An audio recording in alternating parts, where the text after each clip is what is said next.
Il y a quelques temps, je me suis inscrit sur une application de rencontre nommée Happen. Le concept me semblait intéressant, alors, après avoir longtemps hésité, j'ai décidé de tenter l'expérience. Au bout de quelques jours à peine, j'ai reçu ce que l'on appelle un charme. Pour faire court, c'est un peu le même système qu'un POC sur Facebook. C'est un garçon de mon âge qui me l'avait envoyé. Sans plus attendre, je me suis jeté sur son profil, en constatant qu'il était plutôt mignon. Or, j'étais obligé de le charmer à mon tour, pour entamer une conversation. Je vous cache pas que j'ai quelque peu hésité. En réalité, je trouvais ça débile de devoir à mon tour lui envoyer la même chose. Mais je l'ai fait quand même. J'ai pas eu à attendre très longtemps pour qu'il engage une conversation. C'était simple, basique. Nous faisions connaissance. En parcourant son profil, j'étais persuadé de l'avoir déjà rencontré quelque part. Il a rétorqué le contraire. Pourtant, j'étais sûr de moi, et j'arrivais pas à me souvenir de l'endroit où j'avais pu le rencontrer. Bref, Quentin, quelqu'un de très gentil. J'adorais son humour, sa simplicité. Pratiquement tous les soirs, nous parlions. Un soir, alors que j'entrais une soirée chez des amis dans le bus, j'ai ouvert l'application en constatant que j'étais en train de croiser un garçon à ce moment-là. En effet, Happen a la particularité d'informer où et quand vous croisez une personne. Sur son profil était indiqué « Croisez maintenant » à moins de 500 mètres. Il faut savoir que ça ne peut pas être plus précis que ça. Ravi, je lui ai très vite envoyé un message avant que le bus ne parte en lui demandant où il était. Malheureusement, il n'a pas répondu tout de suite. Sur la route, j'ai rouvert l'application, en remarquant à nouveau le statut n'avait pas changé. J'étais en train de le croiser, et cela à moins de 500 mètres. Cependant, il n'y avait aucune voiture derrière nous, ni même devant. Et de plus, le bus avait pris une route de campagne, avec rien aux alentours, à part des champs et de la forêt. Je me suis dit qu'il devait se trouver avec moi dans le bus.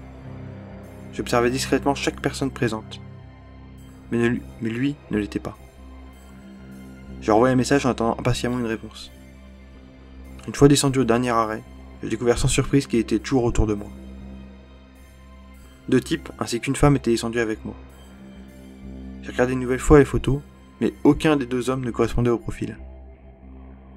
Je suis finalement entré chez moi, en pensant que l'application ne s'était simplement pas actualisée. Le lendemain soir, mes parents m'avaient autorisé à inviter deux de mes amis, pour ne pas rester toute seule. Sans hésiter, j'ai contacté Maëlle et Laurine, mes deux meilleures amies, pour une soirée spéciale série. Il était déjà tard et le dernier épisode venait de se terminer, lorsque Laurine a reçu un appel inconnu. 3 tentatives d'appel plus tard, elle a décidé de couper son téléphone. À peine quelques minutes plus tard, ça a été le tour de Maëlle. Elle n'a pas décroché au premier appel, mais au second. Sans se poser de questions, elle engage directement la conversation.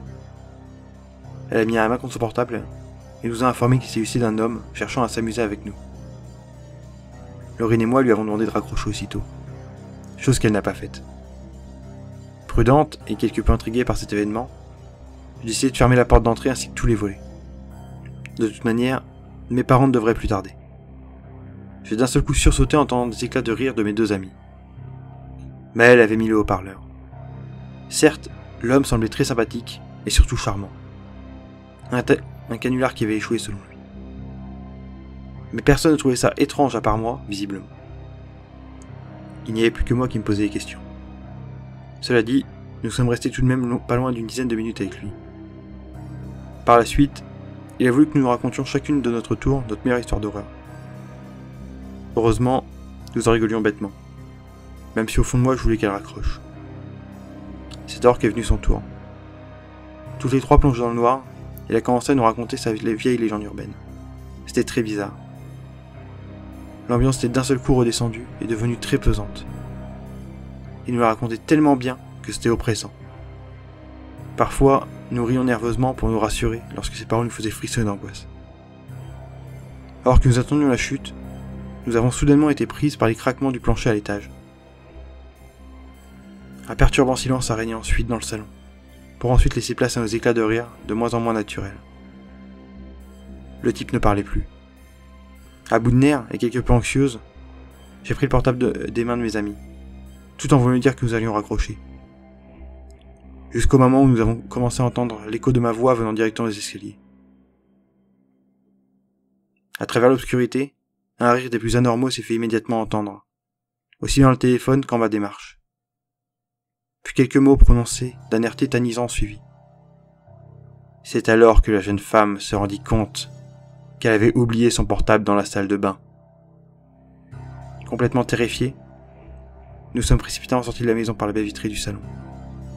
Il ne nous fallut pas longtemps pour comprendre que ce type nous avait appelé avec mon téléphone resté à l'étage.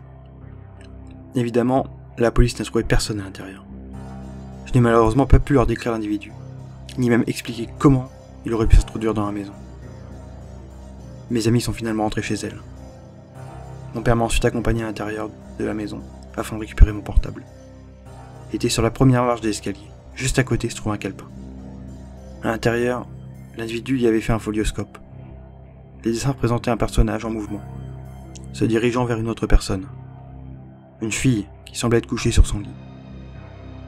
Plus je faisais défiler les pages, plus le personnage de gauche se rapprochait, jusqu'à ce qu'il tienne devant le lit.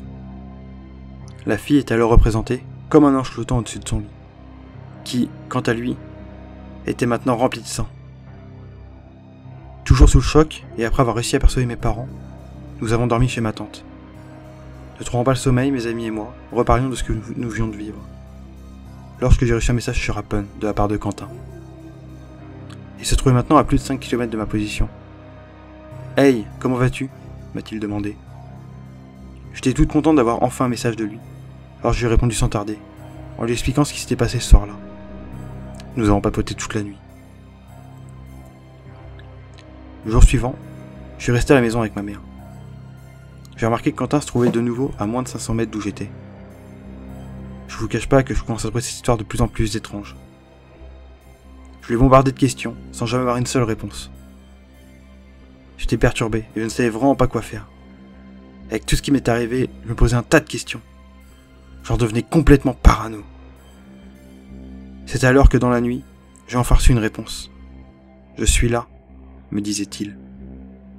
Je se plaçait devant la fenêtre, en lui demandant où il était, quand une main sortie derrière moi s'est plaquée sur ma bouche. Cette même voix sinistre que l'autre soir m'a chuté à l'oreille. Ici.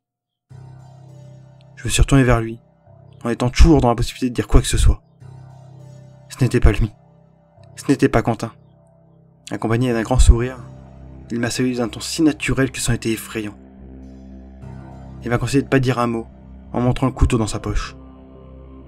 Il s'est alors assis sur mon lit, et a sorti l'arme de sa poche. Je me suis collé contre le mur, en ne le quittant pas des yeux. Il a retroussé les manches de son sweat. Ses bras étaient recouverts d'un nombre incalculable de cicatrices. Il a pris son couteau et s'est mutilé devant moi. L'homme a tenté de me rassurer en confirmant que ça ne lui faisait pas mal, et m'a demandé si je voulais essayer. Il a ajouté également qu'il ne ferait aucun mal à mes parents, ainsi qu'à moi-même, si j'acceptais sa proposition. Je me souviens avoir jeté un rapide coup d'œil vers la porte. Il s'est levé et m'a déconseillé de faire ça. Ensuite, il s'est approché de moi en me tendant le couteau. Toute tremblante, j'ai pris son arme et cherché inconsciemment à le poignarder. Il m'a stoppé sans grande difficulté, puis m'a retroussé les manches brusquement en me couvrant de nouveau la bouche. Apeurée et totalement impuissante, j'ai fermé les yeux, afin de me mutiler le bras droit. Quand j'ai essayé d'arrêter, il m'a forcé à faire le contraire. Au bout d'un certain temps, je n'ai plus ressenti la douleur. J'ai même oublié qu'il était devant moi. Pourtant, je continuais. Je sentais le sang couler sur ma peau. Je me sentais fatigué, à bout de souffle. Je me souviens de rien jusqu'à mon réveil à l'hôpital. Ce sont mes parents qui m'ont trouvé dans la chambre, les bras entièrement ensanglantés. En expliquant la situation aux policiers, l'un d'eux m'a coupé la parole en m'annonçant que Quentin, la personne à qui je croyais parler, avait été retrouvé mort il y a 3 jours maintenant. Il semblait s'être suicidé non loin de chez lui. Son collègue a précisé qu'il n'y avait pas moins d'une centaine de coupures au niveau de ses bras, comme sur les miens. Je me suis souvenu que j'avais déjà vu cette photo sur plusieurs affiches, signalant sa disparition, il y a quelques semaines maintenant. Depuis cette nuit, je n'ai plus jamais voulu rester toute seule chez moi, ni sortir de ma chambre lorsqu'il faisait nuit. Faut dire que cette histoire m'a réellement traumatisé. Mais j'en avais marre que ma mère vienne systématiquement dans ma chambre quand je dormais. Chaque matin, je trouvais la porte déverrouillée. Après tout, c'était pas pour rien si je m'enfermais à la clé.